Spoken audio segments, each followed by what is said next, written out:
DCCRS। और ये जो पहला वेबसाइट आ रहा है home civil registration system government of India, इसको आपको ओपन कर लेना है। उसके बाद दोस्तों सबसे राइट कॉर्नर में आपको लॉगिन का ऑप्शन दिखेगा, इसके ऊपर क्लिक करना है और जनरल पब्लिक के ऊपर आपको क्लिक करना है। अब देखिए दोस्तों यहाँ पे मोबाइल नंबर या ईमेल आईडी डाल के आगे कंटिन्यू करना है, लेकिन दोस्तों यहाँ पे सबसे पहले आपको अकाउंट बनाना पड़ेगा। अकाउंट बनाने के लिए साइन अप ऑप्शन के ऊपर आपको क्लिक करना है। उसके बाद अपना बेसिक सा डिटेल फिल करके अकाउंट बनाना है, जो कि दोस्तों अपना अकाउंट बना लेंगे तो अपने बच्चों का या अपने फैमिली में किसी भी बच्चों का आप बर्थ सर्टिफिकेट यानी कि जन्म प्रमाण पत्र बना सकते हैं। यानी कि मैं ये कह सकता हूँ यहाँ पे गार्जियन का डिटेल डाल करके अकाउंट बनाना है, उसके बाद बर्थ सर्टिफिकेट बनेगा। तो यहाँ पे अपना फर्स्ट नेम डाल देंगे, उसके बाद अपना मिडिल नेम डाल देंगे, अपना लास्ट नेम डाल देंगे, जेंडर सेलेक्ट कर लेंगे, डेट ऑफ बर्थ एंटर कर देंगे और नीचे नेक्स्ट के ऊपर क्लिक करेंगे। अभी जो प्रोफाइल बनाते समय हम डिटेल देंगे, इसका कोई माने मतलब नहीं रहेगा। बर्थ सर्टिफिकेट के लिए अलग से सारा डिटेल फिल करवाया जाएगा, यहाँ सिर्फ हम अकाउंट बना रहे हैं। अब देखिए दोस्तों यहाँ पे आपको अपना एड्रेस फिल करना है, तो इंडिया के अंदर का ही हमारा एड्रेस है, तो इन इंडिया सेलेक्ट करेंगे। उसके बाद अपना स्टेट सेलेक्ट करना है, डिस्ट्रिक्ट सेलेक्ट करना है। उसके बाद दोस्तों सब डिस्ट्रिक्ट सेलेक्ट करेंगे। उसके बाद दोस्तों अपना विलेज सेलेक्ट करेंगे, फिर विलेज नेम सेलेक्ट करेंगे, अपना पिन कोड डालेंगे। उसके बाद अपना फुल एड्रेस डालेंगे, जैसे कि अगर आप गांव से होंगे तो वार्ड नंबर या जो भी आपका फुल एड्रेस है वो इस पेज के ऊपर आपको फिल करके नीचे नेक्स्ट के ऊपर क्लिक करना है। उसके बाद दोस्तों आधार एंड नेशनलिटी का ऑप्शन आ चुका है, जहाँ पे आपको अपना आधार नंबर एंटर करना है। नेशनलिटी यहाँ पे इंडियन सेलेक्ट करेंगे और टर्म्स एंड कंडीशन एग्री करके नीचे नेक्स्ट के ऊपर क्लिक करेंगे। आधार हमारा वेरीफाई हो चुका है, नीचे नेक्स्ट के ऊपर क्लिक करता हूँ। अब देखिए एक मोबाइल नंबर पूछा जा रहा है, मोबाइल नंबर एंटर करके सेंड ओटीपी के ऊपर क्लिक करेंगे और जो हमारे नंबर पे ओटीपी आएगा ओटीपी एंटर करेंगे।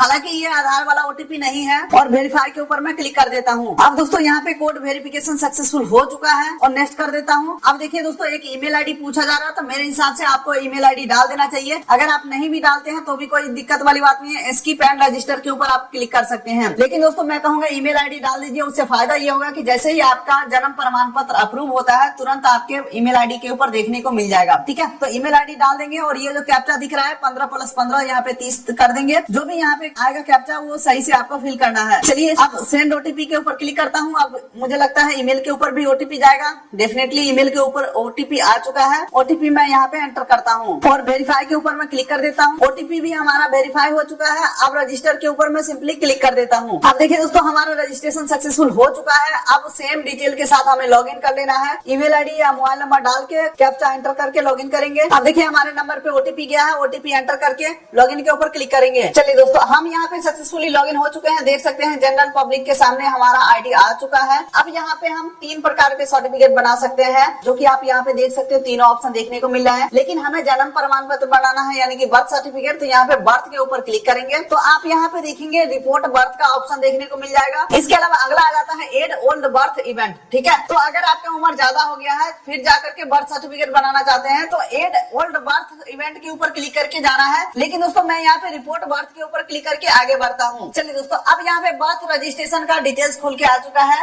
मान के चलिए आपने जो अकाउंट बनाया था वो अपना बनाया था, लेकिन बच्चों का यहाँ पे बर्थ सर्टिफिकेट बनाना है तो अब सारे ही डिटेल बच्चों का फिल किया जाएगा। ठीक है, तो सबसे पहले आपको स्टेट सेलेक्ट करना है, तो स्टेट हमारा आ जाता है बिहार। बिहार में सेलेक्ट कर लिया हूँ। उसके बाद यहाँ पे दोस्तों प्राइमरी लैंग्वेज हिंदी या इंग्लिश सेलेक्ट कर सकते हैं। मैं इंग्लिश ही रखने वाला हूँ। उसके बाद सेकेंडरी लैंग्वेज में हिंदी रखने वाला हूँ। उसके बाद डेट ऑफ रिपोर्टिंग में आज का डेट यहाँ पे आ चुका है। अब देखिए चाइल्ड इन्फॉर्मेशन आ चुका है। यहाँ पे डेट ऑफ बर्थ एंटर करना है, तो बच्चे का जन्म का तारीख आपको एंटर कर देना है। दोबारा से आपको बच्चे का जन्म का तारीख एंटर करना है। उसके बाद बच्चे का टाइम आपको एंटर कर देना है और उसके बाद जेंडर सेलेक्ट कर लेंगे, मेल है फीमेल है। और अगर बच्चे का आधार रजिस्ट्रेशन आपने करा लिया है तो यहाँ पे आप आधार या ईआईडी नंबर को डाल सकते हैं। लेकिन दोस्तों मैं यहाँ पे कुछ भी फिल नहीं करने वाला हूँ। चलिए दोस्तों अब आपको यहाँ पे पूछा जा रहा है क्या आपने बच्चों का नाम रख लिया है। बच्चों का नाम रख लिया है तो यहाँ पे टिक नहीं करना है, और अगर आपने बच्चों का नाम नहीं रखा है तो आपको यहाँ पे टिक करना है। तो दोनों में फर्क क्या है? अगर आपने बच्चों का नाम नहीं रखा है तो यहाँ पे टिक करेंगे तो गार्जियन का डिटेल पूछा जाएगा, जैसे कि देख सकते हैं फादर इन्फॉर्मेशन पूछा जा रहा है। अगर आपने बच्चों का नाम रख लिया है तो अनटिक करेंगे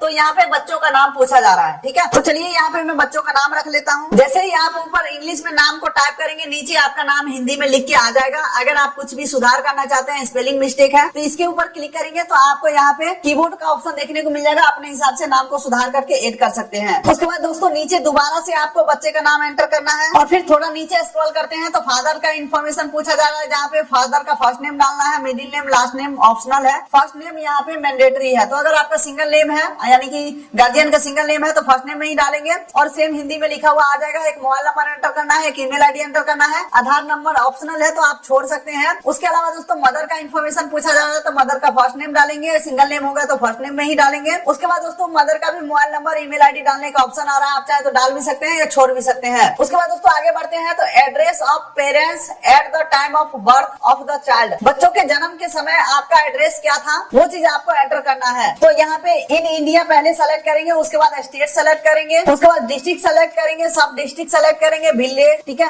गांव का नाम, पिन कोड डालेंगे, building number, house number, street number, locality, भवन का नाम, मकान नंबर, मतलब कि अपना सारा एड्रेस फिल कर देना है। यहाँ पे आपको 2-3 केसेस हो सकते हैं। मान के चलो बच्चे का जो पिता का घर है वो कहीं और है, यानी कि जो भी है, ठीक है, लेकिन दोस्तों बच्चे का जन्म के समय माता अपने मायके में होंगे या किसी अदर जगह पे होंगे, तो जहाँ पे भी बच्चे का जन्म हुआ ना सिर्फ और सिर्फ वो एड्रेस डालना है। आगे हमें परमानेंट एड्रेस फिल करने का ऑप्शन आएगा, ठीक है, तो अभी सिर्फ और सिर्फ वही एड्रेस डालना है जहाँ पे बच्चों का जन्म हुआ है। लेकिन हाँ, हॉस्पिटल का एड्रेस नहीं डालना है, हॉस्पिटल का एड्रेस अभी आगे पूछा जाएगा। चलिए तो अपना एड्रेस फिल करेंगे। चलिए उसके बाद नीचे स्क्रॉल करेंगे तो परमानेंट एड्रेस ऑफ पेरेंट्स का यहाँ पे ऑप्शन आ चुका है। मान के चलिए हमारा परमानेंट एड्रेस है बिहार में, रहता हूँ पंजाब में, तो करंट एड्रेस में हमने फिल किया पंजाब वाला एड्रेस, यानी कि बच्चों का जन्म का स्थान में पंजाब वाला एड्रेस फिल कर दिया। अब देख सकते हैं परमानेंट एड्रेस में मैं फिल करूंगा बिहार वाला एड्रेस को, जो हमारा परमानेंट एड्रेस है। और अगर आपका करंट और परमानेंट सेम है तो यस के ऊपर यहाँ पे क्लिक कर देना है। चलिए उसको अब यहाँ पे अगला ऑप्शन आ रहा है प्लेस ऑफ बर्थ, यानी कि जन्म का स्थान, जहाँ पे सबसे पहले पूछा जा रहा है बच्चा का जन्म घर पे हुआ है या हॉस्पिटल में हुआ है या अदर जगह पे हुआ है। तो अगर आप घर पे सेलेक्ट करते हैं तो अपना घर का एड्रेस डालना है,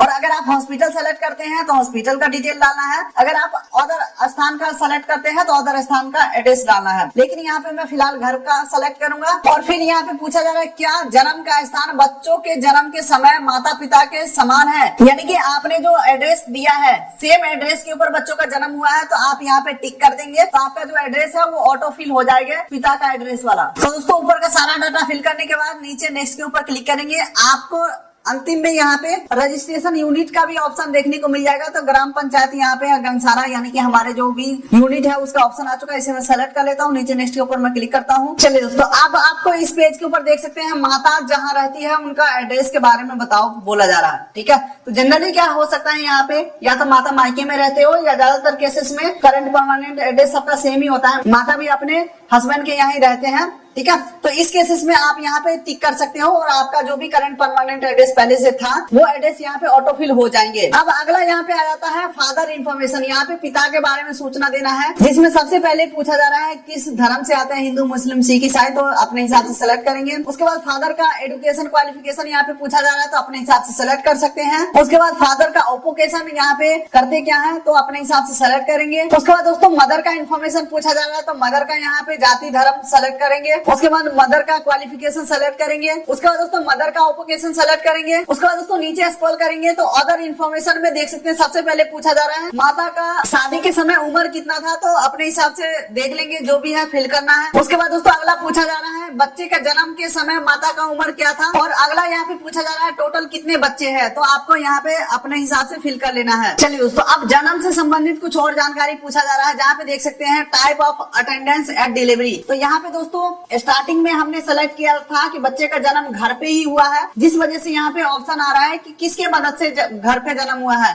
डॉक्टर या नर्स के मदद से, या फिर ट्रेडिशनल बर्थ अटेंडेंस के मदद से, यानी कि गांव या मोहल्ला में जो एक्सपर्ट महिला होते हैं इन कामों में उनके मदद से हुआ है, या रिलेटिव या अदर, ठीक है। तो दोस्तों तीनों ही केसेस अगर आप सेलेक्ट करते हो तो यहाँ पे नॉर्मल डिलीवरी का ही ऑप्शन आ रहा है। अगर हमने स्टार्टिंग में ही हॉस्पिटल सेलेक्ट किया होता तो फिर यहाँ पे सिजेरियन यानी कि ऑपरेशन के थ्रू ऑप्शन आता। तो फिलहाल मैं यहाँ पे नॉर्मल सेलेक्ट कर लेता हूँ, यानी कि स्वाभाविक। उसके बाद दोस्तों बर्थ वेट, यानी कि जन्म के समय बच्चे का वजन कितना था वो आपको एंटर करना है, और ड्यूरेशन ऑफ प्रेगनेंसी यहाँ पे आपको सप्ताह में काउंट करके और लिख देना है कितना सप्ताह में बच्चे का जन्म हुआ है। चलिए दोस्तों अब यहाँ पे कुछ डॉक्यूमेंट हमें अपलोड करना है, जहाँ पे दोस्तों certificate of identity, date of birth वगैरह के ऑप्शन को सेलेक्ट करके आपको जो इस प्रकार का कार्ड बनता है ये वाला कार्ड भी अपलोड कर सकते हैं। और दूसरा अगर आपके पास इस प्रकार का कार्ड बना हुआ है तो ये चीजें यहाँ पे अपलोड कर देना है। दोनों चीज अपलोड करके और नीचे नेक्स्ट के ऊपर क्लिक करेंगे। हालांकि दोस्तों अगर मैं हॉस्पिटल सेलेक्ट किया होता, सिजेरियन का ऑप्शन सेलेक्ट किया होता, तो हमें हॉस्पिटल का डिस्चार्ज सर्टिफिकेट या फिर हॉस्पिटल डिजिटल का जो भी प्रूफ होता वो हमें यहाँ पे अपलोड करने का ऑप्शन मिल जाता। चलिए डॉक्यूमेंट हमने अपलोड कर दिया, नीचे नेक्स्ट के ऊपर मैं क्लिक करता हूँ। अब देखिए दोस्तों डिटेल हमारा सक्सेसफुली सबमिट हो चुका है। अब आपको इस पेज के ऊपर सारा डिटेल को रिव्यू कर लेना है, सब कुछ सही सही होना चाहिए, अगर गलत है तो बैक करके जा करके सही कर लेना है। हमारे केसेस में सारा कुछ सही है तो नीचे नेक्स्ट के ऊपर मैं क्लिक करता हूँ। चलिए दोस्तों एक बार फिर से आपको यहाँ पे सारा डिटेल को वेरीफाई कर लेना है, सब कुछ सही है तो यहाँ पे टर्म्स एंड कंडीशन एग्री करेंगे और नीचे सबमिट के ऊपर क्लिक करेंगे। चलिए दोस्तों सारे डिटेल सबमिट करने के बाद आपको कुछ पेमेंट करने की जरूरत होगा। देख सकते हैं मेरे केसेस में 10 रुपए का पेमेंट मांगा जा रहा है। यहाँ पे प्रोसीड टू पेमेंट के ऊपर क्लिक करके पेमेंट कंफर्म करना है। पेमेंट के लिए आगे बढ़ते हैं तो देख सकते हैं एप्लीकेंट का नेम और इवेंट टाइप में आपको बर्थ सेलेक्ट करना है और नीचे अमाउंट 10 रुपए डाल के प्रोसीड टू पे के ऊपर क्लिक करेंगे और पेमेंट को कर देना है कंफर्म। जैसे ही पेमेंट कंफर्म करते हैं इस प्रकार का पेमेंट रिसिप्ट भी आपके पास जनरेट हो जाएंगे और फिर आपका जो एप्लीकेशन है वो सक्सेसफुली सबमिट हो जाते हैं और यहाँ पे आपको ट्रैकिंग डिटेल भी देखने को मिल जाएंगे। अब दोस्तों आगे का क्या प्रोसेस होता है ये भी जान लीजिए।